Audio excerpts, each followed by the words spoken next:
9,60,00,000 কালো প্লাস্টিকের বল ছেড়ে দেওয়া হচ্ছে 1200 কোটি লিটার পানি ধারণে সক্ষম বিশাল এক জলাশয়ের পানিতে।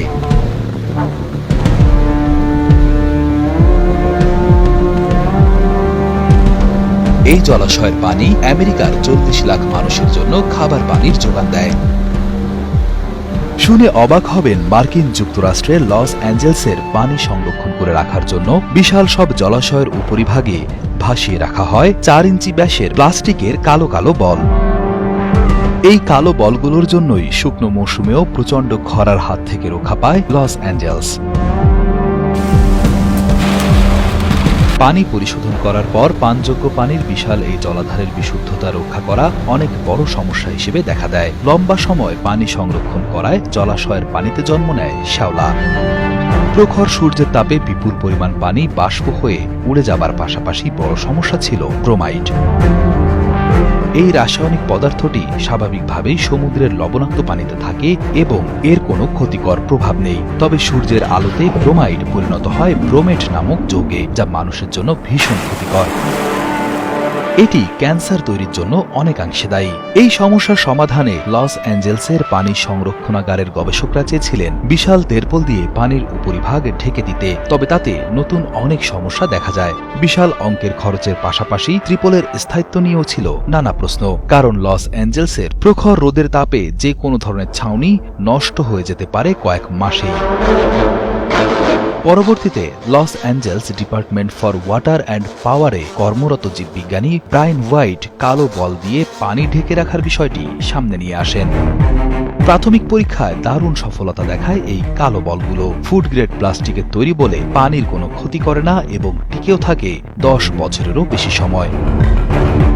পুরো জলাশয় কোটি কোটি কালো বল দিয়ে ঢাকা থাকায় পানি বাষ্প হয় অনেক কম, ফলে বেঁচে যায় লক্ষ লক্ষ গ্যালন পানি। তৈরির সময় বলগুলোর মাঝে সামান্য পানি দিয়ে দেওয়া হয় যেন প্রবল বাতাসেও বলগুলো জলাশয়ে ভেসে থাকে। 4 ইঞ্চি ব্যাসের এই বলগুলো তৈরি হয় হাই ডেনসিটি পলিইথিলিন বা HDPE দিয়ে। সাথে দেওয়া হয় কার্বনের গুঁড়ো। পানি ও খাদ্যের জন্য এই প্লাস্টিকগুলো ব্যবহার পুরোপুরি নিরাপদ। কালো রং অতিবেগুনি রশ্মি থেকে বলগুলোকে সুরক্ষিত রাখে এবং প্লাস্টিকের অবক্ষয় প্রতিরোধ করে। কালো রঙের এই শেড বলগুলোর মূল নাম ছিল বার্ড বলস। এগুলো প্রথমে তৈরি করা হয়েছিল খনি থেকে মাটি খোঁড়ার ফলে সৃষ্ট বিষাক্ত পুকুরগুলোতে পাখিদের অবতরণ রোধ করার জন্য। এছাড়াও এগুলো বিমানবন্দরের আশেপাশের পুকুরে ব্যবহার করা হয়েছে যাতে পাখিরা পুকুরে না আসে এবং বিমানের সাথে সংঘর্ষের ঝুঁকি কমানো যায়। কালো রঙের শেড বলগুলোর প্রধান সীমাবদ্ধতা হল এটি সব ধরনের জলাশয়ের জন্য উপযুক্ত নয়।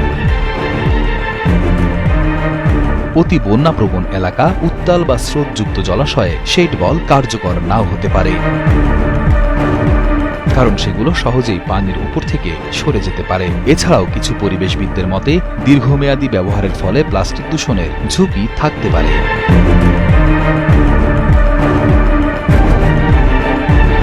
পানি সংরক্ষণের জন্য শেড বল প্রযুক্তি ভবিষ্যতে আরও উন্নত হতে পারে, যেমন বায়োডিগ্রেডেবল উপকরণ ব্যবহার করে এগুলোকে আরও পরিবেশ বান্ধব করা যেতে পারে।